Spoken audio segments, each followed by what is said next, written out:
आवाज आ रही है किसी को? All right. सो अभी हम बात कर रहे थे कि जब हम बिट बाय बिट प्रोसेस करते हैं ना, तो उसमें नुकसान ये होता है कि आपका जो मल्टीप्लेक्सिंग हो रही होती है ना, बिट लेवल पे हो रही होती है। तो एक पैकेट टूट के उतनी बिट्स पे तकसीम हो जाता है और उसकी बिट्स एक दूसरे से उतनी दूर चली जाती है। यानी आपको मिसाल देता हूँ कि इमेजिन करें एक मल्टीप्लेक्स है, जिसकी 4 इनपुट्स हैं, 4 फ्लोज हैं। तो उसके आउटपुट बेसिकली 4 डिफरेंट फ्लो से 4 अलग-अलग बिट्स आ रहे हैं। तो इसका मतलब है कि एक पैकेट है, एक जो पहले फ्लो से बिलॉन्ग करता है, और उसमें मिसाल के तौर पे 1 बाइट है, वैसे बात करता हूँ 1 बाइट यानी 8 बिट्स। तो उसमें ना जो फ्लो नज़र आ रहा होगा ना, अगर आप देख सकते हैं इंसानी आँख से, तो आप देखते हैं कि उसकी 1 बिट यानी 8 बिट्स में 1 बिट से उसकी अगली बिट 4 बिट्स दूर है, फिर अगली बिट 4 बिट्स दूर है, फिर अगली बिट 4 बिट्स दूर है, फिर अगली बिट 4 बिट्स दूर है। तो ये 8 बिट्स बेसिकली 32 बिट्स के फासले पे बाकी हैं। तो इसका मतलब है कि जब ये दोबारा रिकम्पाइल होंगी, तो फिर ये डेस्टिनेशन को डिलीवर होगी। तो इसका ना आम तौर पे जो तरीका किया जाता है वो ये है, इस तरह पैकेट को नहीं तोड़ा जाता, बल्कि पूरा का पूरा पैकेट उठाया जाता है। अब ये जो आपको डायग्राम दिखाई गई ना, पीछे वाली, ये देखिए यहाँ पे आपको पैकेट 3 पूरा जाता नज़र आ रहा है, आखिरी डायग्राम, और पैकेट 1 पूरा जाता नज़र आ रहा है। इसका मतलब है कि ये पूरे के पूरे पैकेट जाएँगे तो उनकी रीअसेंबली की कॉस्ट नहीं होगी, वो वक़्त नहीं ज़ाया होगा। तो यहाँ पे ना बेसिकली ये कॉन्सेप्ट है, हम इनको ज़रा तसल्ली से देख लेते हैं। तो we have to serve the packets in the order in which they would have finished transmission in the fluid system, ये तो understood है। So need to compute finish time। अच्छा, एक सेकंड होल्ड कीजिएगा। ठीक है, कोई बड़ा चेंज तो नहीं है? ठीक है, हम इंशाल्लाह 10 मिनट बाद जा रहे हैं जी। So need to compute finish time of the packet in the fluid system. Okay, अभी हमने जिस चीज़ पे तवज्जो देनी हुई है कि पैकेट खत्म कब होगा। इसकी ये पिछली डायग्राम से फिर आपको दोहरा, ये देखिए, आप किस चीज़ में इंटरेस्टेड हैं कि एक पैकेट राउटर की क्यू में कितनी देर रुकता है। तो ऊपर तो अराइवल है, पहले दो तो अराइवल है। तीसरा है बेसिकली अगर आप उसको एज अ फ्लूइड सिस्टम देख रहे हैं, लेकिन चौथा है हकीकी मानों में, जहाँ पे आपके पैकेट्स जिस जिस तरतीब में राउटर की बफर में से बाहर निकलेंगे। तो पहला पैकेट, दूसरा पैकेट दूसरी फ्लो का, फिर पहले फ्लो का पहला पैकेट, और फिर तीसरा पैकेट दूसरे फ्लो का। बाकायदा आपको इसमें नज़र आ रहा है कि पूरे के पूरे पैकेट्स ट्रांसमिट हो रहे हैं। तो अगर मैं आपको बोलूँ कि तीसरा पैकेट, अगर आप ये माउस पॉइंटर नज़र आ रहा होगा आपको ये माउस पॉइंटर नज़र आ रहा है। अगर आप इसको देखें तो तीसरा जी सर। पैकेट पहुँचा था, उसका जो अराइवल रेट था ना, ये देखिए यहाँ से उसकी अराइवल स्टार्ट हुई, यहाँ पर अराइवल फिनिश हुई। तो इसका मतलब उसकी ट्रांसमिशन इधर से शुरू हो जानी चाहिए थी, लेकिन वो कितनी डिले हो रही है? वो डिले हो रही है जी यहाँ पे, है ना। इसका मतलब है ये जो वक्त है ना, ये जो एक्स्ट्रा वक्त लग रहा है, ये वक्त क्यों लग रहा है? क्योंकि आपने 1 को ट्रांसमिट करना था, और जितना 1 का दौरानिया है उतना ही 3 का डिले आना है। और इसका मतलब है अगर हम इंटरेस्टेड हो तो हम बोलेंगे कि औसतन आपके जो पैकेट्स को डिले का कितना सामना करना पड़ रहा है, डिपेंड करेगा कि फ्लोज कितने आ रहे हैं और फ्लो के अंदर पैकेट की लेंथ कितनी है। इस चीज़ को भी हमने अंडरस्टैंड करने के लिए अ, यहाँ पे हमने एक छोटा सा एक फॉर्मूला देखा है। So we need to compute the finish time of each packet in the flow, but new packet arrival can change the finish time of existing packet। और ये बात हो सकती है, यानी आप बेसिकली अभी तो हम 2 फ्लोज को देख रहे हैं ना, एकदम से तीसरा फ्लो क्रिएट हो जाता है, तो आप क्या करेंगे? Updating those times is going to be very expensive. Expensive in terms of dollars? No, expensive in terms of computing power। तो अभी just give me a second. आज नहीं चला सर, फिर नहीं चला सर, ये आज पीछे से सड़ गया। वो देख रहा था जी, वो हीट अप हो गया ना, पीछे से सड़ गया। असल में हल्की सी स्पार्किंग हो रही। ये इसका कल जो मैंने ठीक किया था ना जी। Okay, sorry, let's get back. तो यहाँ पे ना कॉन्सेप्ट आता है वर्चुअल टाइम का। तो एक है physical arrival of the time, एक है virtual arrival of the time, एक है physical departure of the time, physical departure time, एक है virtual departure time. So what is our observation? The finish times may change when a new packet arrives, but the finish order does not। यानी 3 को 1 के बाद ही निकलना था, है ना। इसका 1 यानी कि फ्लो 1 का 1 और फ्लो 2 का 3, तो उसके बाद ही निकलना था। लेकिन कितनी बार निकलना था डिपेंड करता है कि 1 की विड्थ कितनी है, यानी 1 कितना टाइम लगाता है transmission. Only the order is important for scheduling, और हम जाहिर है शेड्यूलिंग डिसिप्लिन की बात करें, हमें परफेक्ट टाइम्स तो नहीं चाहिए, हमें ये चाहिए कि राउटर किस किस को किस किस तरतीब में निकाल के बाहर भेजता है। So what is the solution? Maintain the number of rounds needed to send the remaining bits of the packet. यहाँ पर राउंड्स की बात है। अच्छा, चूंकि आप लोगों को मैं राउंड रॉबिन का इंट्रोडक्शन करा चुका हूँ, तो फिर मैं आपको एक एग्जांपल देता हूँ। राउंड रॉबिन में क्या होता है, एक साइड से शुरू करो, नीचे जाओ, फिर दोबारा ऊपर से शुरू करो, फिर नीचे आओ, फिर दोबारा ऊपर से शुरू करो, फिर नीचे आओ। तो अगर मैं आपको बोलूं कि आपने बिट बाय बिट ट्रांसमिशन करनी है, तो आप ना पहले मल्टीप्लेक्सर को इमेजिन करें। पहली इनपुट से एक बिट, दूसरी इनपुट से एक बिट उठाई, तीसरी इनपुट से एक बिट उठाई, चौथी इनपुट से एक बिट उठाई, फिर आप पहली पे चलेंगे बिट बाय बिट। लेकिन अगर आपने बिट बाय बिट ट्रांसमिशन जो है वो नहीं करनी, पूरे पैकेट ट्रांसमिट करने हैं, तो आपने जब फैसला कर लिया कि आपने पहले से एक पैकेट उठाने, फिर दूसरे से आपने 2 पैकेट्स उठाने, तो आप क्या करते हैं, पहले से पूरा पैकेट उठाने के लिए पूरी की पूरी बिट्स उसकी कनेक्ट करते हैं, फिर आप दूसरे पे जाते हैं, और दूसरे पे आप एक पैकेट के लिए होल्ड नहीं करते, दूसरे पे 2 पैकेट्स उठाते हैं। यानी हमने भी एग्जांपल दी कि फ्लो 2 के 2 पैकेट्स हो, तो वो फ्लो 2 पे 2 पैकेट्स का होल्ड करेगा, 2 के 2 पैकेट ट्रांसमिट होंगे, फिर वो अगले पे जाएगा जो भी उसका अगला पोटेंशियल सेंडर मौजूद है। तो ये कॉन्सेप्ट है कि फिर आप डिटरमिन करते हैं कि number of rounds needed to send the remaining bits of the packet. तो आप बेसिकली, राउंड का मतलब है राउंड रॉबिन के शेड्यूलर का राउंड, ऊपर से नीचे तक एक राउंड बनता है। सो यहाँ पे बेसिकली हमारे नजदीक क्या चीजें इंपॉर्टेंट है, the new packet arrival does not change the remaining number of round. क्यों? क्योंकि उस पैकेट के लिए जितने राउंड रिक्वायर्ड है उसका तयन हो जाएगा, भले एक नया पैकेट भी आता है, वो उसका टाइम चेंज कर देगा, फिनिश टाइम, लेकिन उसके राउंड चेंज नहीं करेगा। So it does change the rounds executed per unit time, but that's okay और understandable है कि number of rounds चेंज नहीं कर रहा, लेकिन राउंड्स कितनी देर में एग्जीक्यूट होते हैं वो चेंज होंगे ऑफ कोर्स, यानी गिनती उतनी ही रहेगी, लेकिन उस गिनती को पूरा होने में टाइम आगे पीछे लग सकता है। यहाँ से टर्म इस्तेमाल होती है virtual finish time of the packet, that is the, गौर से देखिएगा, इंडेक्स। इंडेक्स का मतलब है reference number, index of packets final round in bit by bit round, यानी वो पैकेट कितने राउंड में जाके मुकम्मल होगा, उसका नंबर जो है वो आपका वर्चुअल टाइम के लिए। Now let's look at the diagram first. इस डायग्राम को अगर आप समझ लेते हैं तो फिर आपको बेसिकली वर्चुअल टाइम की समझ आ जाएगी। हमारे पास एक्स एक्सिस पे we have the real time, यानी पैकेट्स आ रहे हैं, उसके लिए फ्लोज के पैकेट्स उनकी अपनी अपनी रिस्पेक्टिव क्यू में आ रहे हैं, जैसे सेंट्रल क्यू में फिर पैकेट जाएगा। और वाई एक्सिस पे हमारे पास वर्चुअल टाइम है। देखिए आपको ना for the sake of argument दिखाया गया है, अगर एक ही फ्लो हो तो उसके लीनियर रिस्पॉन्स होगा, जो पैकेट्स आ रहे हैं वो पैकेट्स निकल रहे हैं, है ना, फीको बन जाएगी। लेकिन अगर आपके पास 2 फ्लोज आए, 3 आए या 4 आए, यहाँ पे 2 की एग्जांपल दी है, तो आपके पैकेट्स आ रहे हैं जिस रेट पे, उस रेट पे निकल नहीं रहे। इसका मतलब है आपके पैकेट्स की जो कंप्लीट ट्रांसमिशन है ना वो नहीं हो पा रही। क्यों? क्योंकि राउंड रॉबिन शेड्यूलर ने उस पैकेट को ट्रांसमिट तब तक नहीं करना जब तक उसके नंबर ऑफ राउंड्स पूरे नहीं होते।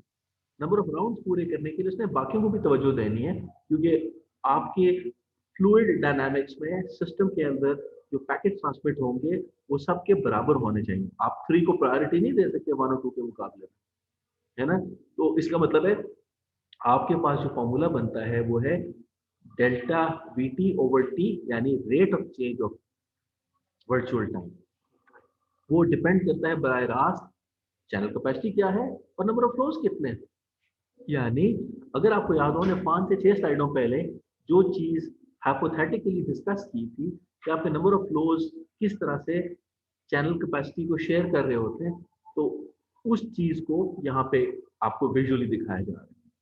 तो हमारे पास द स्लोप ऑफ या rate of change of virtual time is the rate at which active flow is service, चीज चैनल कैपेसिटी, और ये हमारे डायग्राम। तो that's it.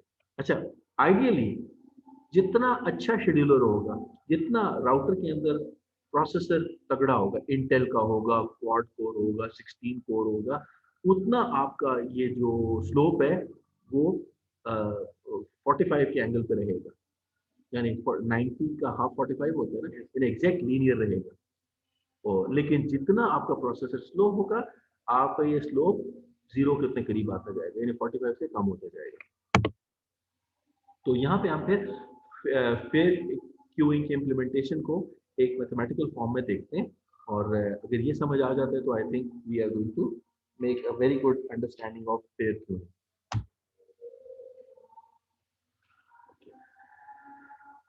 Let's look at the. अच्छा, इस पे ना मैं आपके साथ, मैं बड़ा एक्साइटेड हूँ। नेट चल रहा है ना इस पे? मैं, आप जरा एस्केप कीजिए, स्क्रीन शेयरिंग हो रही है ना? Yes sir. गूगल पे जाइए। मेरे स्टूडेंट ने पेपर लिखा था एमएससी थीसिस, आपको मजा आएगा। सेम कॉन्सेप्ट उन्होंने डिस्कस किया। एक टैब खोल,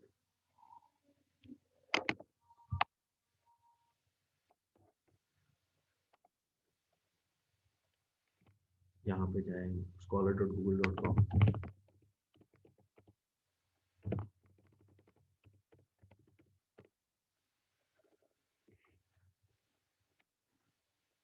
यहाँ पे लिखे snack, SNAG, snack space furrow,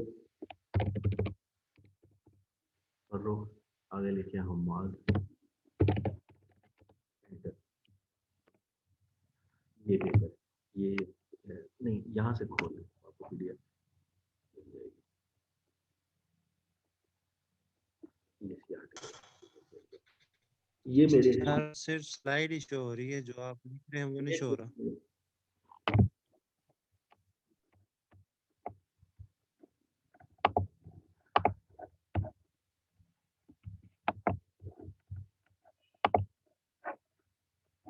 हाँ, पेपर शो हुआ स्नैक वाला। नहीं सर। आपको न्यू शेयर नहीं करना पड़ेगा। ये या ऊपर नहीं, इसको डायरेक्ट स्क्रीन को शेयर कर लेना जी। मुझे अब शेयर करा स्नैक वाला। जी जी जी विजिबल हो रहा है। वेट, अब आ गया सर। इसको थोड़ा बड़ा कर सकते हैं। ये देखिए, ये ना मेरे एमएससी के स्टूडेंट थे, अभी ये पीएचडी कर रहे हैं, फरूख शफीक साहब। इन्होंने मास्टर थीसिस मेरे साथ किया था। इन्होंने क्या किया था, इन्होंने ना वायरलेस सेंसर नेटवर्क्स को टेलीकॉम नेटवर्क्स के साथ इंटीग्रेट किया था यूजिंग एसएमएस। एसएमएस होता है शॉर्ट मैसेज सर्विस, जो 160 कैरेक्टर्स तक आपकी एसएमएस भेजी जा सकती है। अगर आपकी 7 बिट ASCII है, 8 बिट ASCII में आई थिंक 140 कैरेक्टर्स तक भेजे जा सकते हैं। तो ये स्नैक के नाम से उन्होंने पेपर लिखा था। इसमें ना आपको बेसिकली जो अभी चीज़ें पढ़ रहे हैं ना, वर्चुअल टाइम, फिजिकल टाइम वगैरह, वो डायग्राम में आपको दिखाना चाहूँगा। तो ये देखिए, यहाँ से ना basically actual time, previous time, ये बेसिकली वर्चुअल टाइम कंप्लीट किया। जी, ये सॉरी ऊपर जाइए। ये उन्होंने एक शेड्यूलर बनाया, जो एमएससी होता है, mobile switching centre. Mobile switching centre में एक चीज़ होती है जो एसएमएस को डील करते हैं, उसको कहते हैं एसएमएससी, शॉर्ट मैसेज सर्विस सेंटर। तो ये उन्होंने उसके ऊपर ना 4 क्यूज बनाई थी। इमरजेंसी क्यू, जो कि 1122 वगैरह की ट्रैफिक करती है, सेफ सिटी की ट्रैफिक भी इमरजेंसी क्यू के अंदर जा सकती है। फिर अर्जेंट क्यू, फिर इंटरेक्टिव क्यू, फिर नॉर्मल क्यू। उसके ऊपर फिर उन्होंने ना प्रायोरिटी क्यूइंग इंप्लीमेंट की थी। ये उन्होंने बेसिकली सेम फार्मूला जो हम देख रहे हैं, the virtual start time for packet I is calculated using the given equation SI is equal to max of this, फिर virtual finish time आपका ये बनता है। और उन्होंने उस बेसिस पे आपका जो प्रोसेसर शेयरिंग इक्वेशन है, रेट कैलकुलेट किया ये। और नीचे आइए, ये फिर उन्होंने जितनी ये डायग्राम है, अच्छी सी डायग्राम है ये वाली, ये बेसिकली पैकेट्स का ये टी टाइम चल रहा है, जो बेसिकली हम टाइम एक्स एक्सिस में देखते हैं ना, यहाँ पे टाइम एक टेबल की सूरत में वाई एक्सिस में दिया हुआ है। तो फिर आपको ना बेसिकली इंटरैक्टिव, नॉर्मल, अर्जेंट और इमरजेंसी क्यूज के अंदर ना पैकेट्स का अराइवल और डिपार्चर टाइम दिखाया गया। तो आरटी है real time, RT real time, यानी पैकेट इतनी देर में पहुंचा। यानी कि आपको नॉर्मल क्यू के अंदर एक पैकेट आया, वो time t is equal to 2 पे पहुंचा और उसकी ड्यूरेशन कितनी है, यूनिट 2 यूनिट्स ऑफ टाइम। तो 2 और 3 के अंदर वो पैकेट की लेंथ है। तो फिर जो अब जब आपने उसको ट्रांसमिट करना है तो आपने उसको वर्चुअल टाइम में करना है। तो रियल टाइम में और वर्चुअल टाइम में जो ट्रांसमिशन हो रही है आपको इस पैकेट की सूरत में नज़र आ रही है। ये बेसिकली जो चीज़ अभी आपको नज़र आ रही है ना वाई एक्सेस में, वही चीज़ आपके डायग्राम एक्स एक्सेस में दी हुई है। बस ये इस पेपर से एग्जिट कर देगा। बस हम 2 मिनट और चलते हैं। Probability yes, SMS arrival rate और प्रोबेबिलिटी ऑफ एसएमएस अराइवल, यानी कि अराइवल रेट अगर ये हो तो आपकी डिजायर्ड एसएमएस इस रेट पे पहुंचेगी।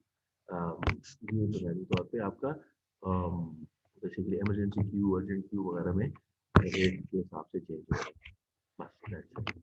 तो इसका मतलब ये है कि जो अभी हम थ्योरेटिकली एडवांस ऑर्डर नेटवर्क्स में बात कर रहे हैं ना, आप ही में से कोई स्टूडेंट एमएससी थीसिस के अंदर इसमें से कोई टॉपिक पकड़ेगा और वो क्योंकि हमने अभी तक जो लेक्चर्स लिए, वैसे लेक्चर्स मैंने थोड़े लिए हैं, लेकिन जो भी लेक्चर्स हम अच्छी तरह लेते रहे उसमें आपको अंदाजा होता है कि ये थ्योरी जो हम पढ़ रहे हैं ये कल हमारे मास्टर थीसिस में अगर आप ऑर्डर नेटवर्क्स में करते हैं तो उसमें कैसे इस्तेमाल होगी। अब दोबारा हम लेक्चर में चलते हैं। अच्छा, वैसे ना मुझे वक्त की कमी की वजह से एक एहसास हो रहा है कि ना ऑनेस्टली मैं अभी ना हम 2 मिनट की ब्रेक ले रहे हैं, लेक्चर में इंशाल्लाह खत्म कर दूंगा। पहले ये कर लेते हैं। तो देखें, एफ सुप के सब आए, ये बेसिकली कहलाता है सुपरस्क्रिप्ट और सबस्क्रिप्ट। ये है basically virtual finish time of packet के ऑफ फ्लो आई। इसका मतलब है आपके पास एक फ्लो है, 4 फ्लोज हैं, तो आई की वैल्यू होगी 1 से लेके 4 तक।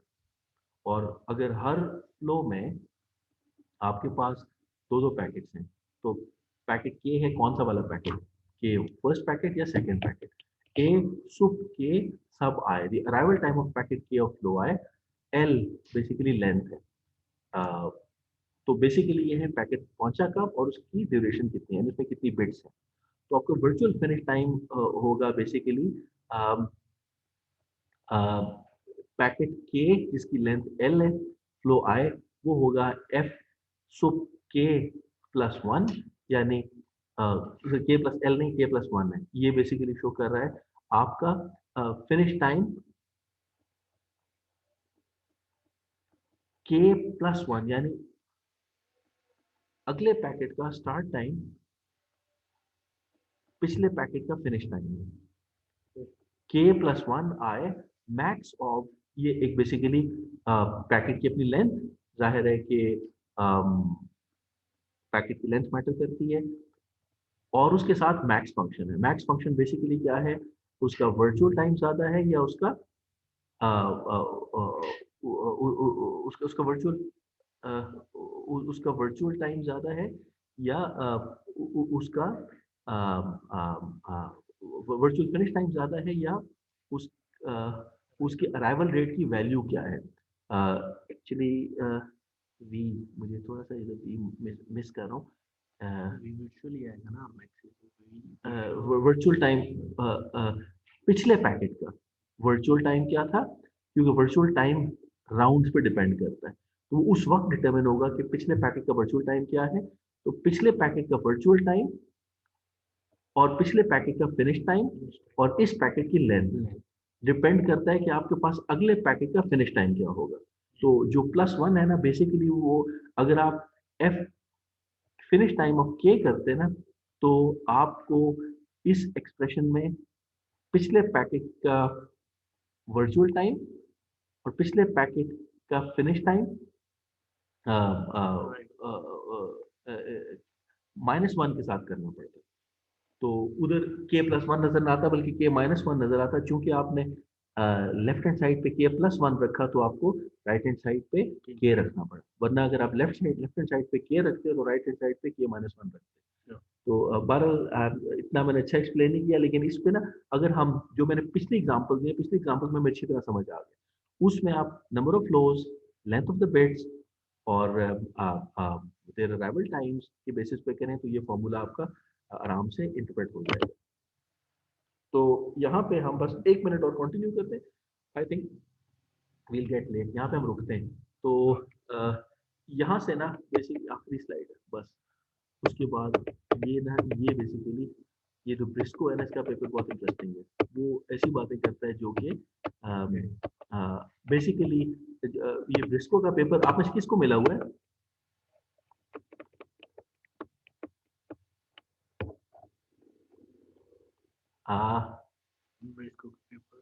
ब्रिस्को का पेपर किसको मिला हुआ है? अच्छा चलें, मैं आपको बताऊँ अच्छा देखें यहाँ पे हम रुकते हैं वरना हम बहुत लेट हो जाएंगे। मैं अभी ना हमने जो चीज़ करनी है एसडीएन वैन करनी है। मैं क्लास को क्विकली बता दूं, हमने कंजेशन नेटवर्क माशाल्लाह कर लिया, हमने एसडीएन वैन करना है। एसडीएन आप लोगों के लिए जानना बहुत जरूरी है जो रियल वर्ल्ड में काम करते हैं एचपीज वगैरह में। एसडीएन वैन हमने रिलायबिलिटी करना है, दो सिक्योर राउटिंग डेटा सेंटर, हमने डेटा सेंटर करना है।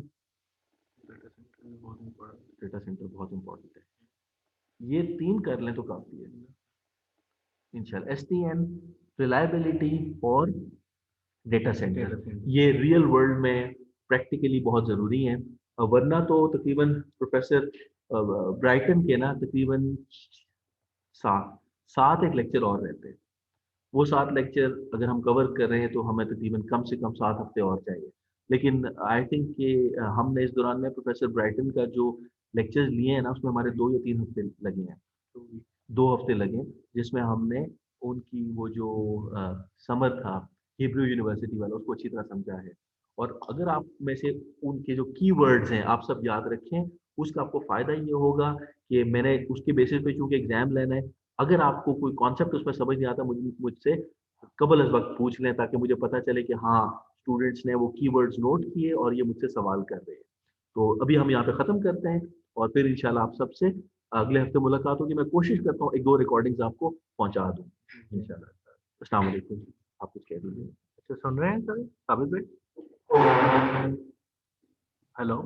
जी सुन रहे अच्छा वो सर ने जो कीवर्ड्स के हवाले से बात की है वो ये है कि जो 3 वीडियो सर ने दी थी ना यूट्यूब की हाँ जी हिब्रू यूनिवर्सिटी, उसमें पूरी वीडियोस के अंदर जो मेन टर्मिनोलॉजीज यूज हुई है ना, फिगर के अंदर जी अगर जो फिगर के अंदर उन्होंने कोई टर्मिनोलॉजीज दी नहीं है जिसका ब्रीफ नहीं किया हाँ तो जी गूगल पे सर्च करना है। जस्ट हमने वो टर्मिनोलॉजीज जो है वो एक दफ़ा गो थ्रू करनी है और उस ठीक हो गया टर्मिनोलॉजीज के ठीक रिगार्डिंग कोई क्यूरी वगैरह हो तो वो नोट डाउन कर लें ताकि वो नेक्स्ट लेक्चर में हाँ वो सर से हम डिस्कस कर बस वो ठीक हो गया फादर भाई ठीक है हर बंदा जो उसकी अपनी अंडरस्टैंडिंग होती है हाँ तो वो सर ठीक अपनी अंडरस्टैंडिंग के रिगार्डिंग जो पेपर लेंगे तो वो फिर आपको पता है तो उसमें मेन जो टर्मिनोलॉजी को ही वो सारा दे। हाँ जी ठीक हो गया फादर। और और ये कब होना है, ये बात होना है इसका?